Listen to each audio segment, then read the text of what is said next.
upaya memberikan inspirasi ke masyarakat kemerdekaan itu penting sekali, dan KKI ingin memerdekakan pendapat-pendapat tersebut. Salah satunya ini bergerak adalah untuk memerdekakan UMKM. Sebenarnya ini pertama kali yang diberikan pergerakan UMKM adalah dari kopi tersebut pergerakan. Nanti UMKM yang lain juga akan kita bangun, dan inilah awal dari pergerakan KKI untuk hidup-hidupi sejahtera, mensejahterakan. Inilah inspirasinya jadi kopi merdeka. Ini salah satu yang kita dapat kemerdekaannya dengan berkopi. Kenapa berkopi? Ya kan, karena kopi itu dari kalangan menengah, sedang, dan atas mereka suka kopi. Jadi familiar sekali dan benar-benar Indonesia sekali. Makanya kenapa ini kemerdekaan yang pertama kali pergerakan UMKM ini diawali dengan kemerdekaan kopi itu sendiri. Tujuan ke depan? Ya. Tujuan ke depan begini. KKI itu yayasan yang bertujuan untuk sosial dan ekonomi. Kemudian kenapa UMKM itu secara utama timbul di benak pikiran para pendiri dan pengurus? Kenapa UMKM itu mempunyai kementerian sendiri? Artinya ada masalah yang besar di negara ini mengenai UMKM.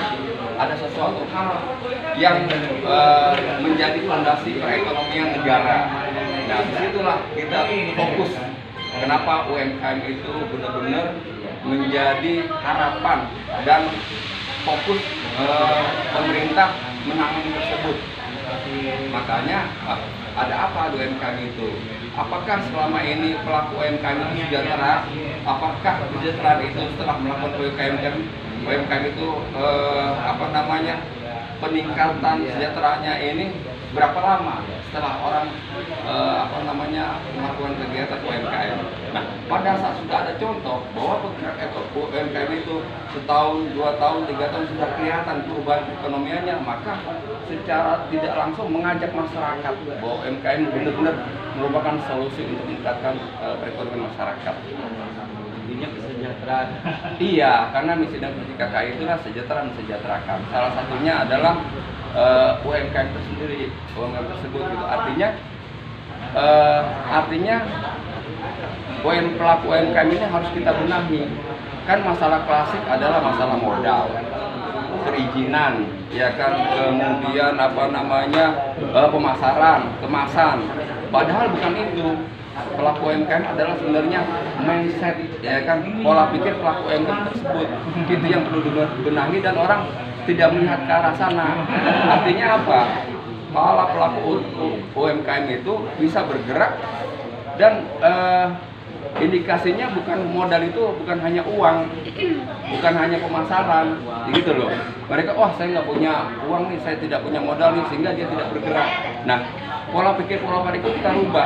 Yang pertama adalah kemauan itu sendiri, karena uang atau dana adalah salah satu dari modal yang dianugerahi Tuhan kepada makhluknya.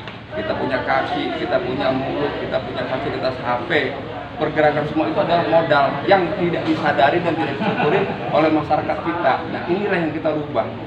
Karena dengan kemauan dan tekad yang sungguh-sungguh itu bisa mengubah segalanya. Bagaimana caranya Pak? Kita bisa merubah mindset masyarakat untuk UMKM? Ya, kita tidak usah muluk-muluk, ya kan. Kalau KKI itu pergerakannya luar biasa.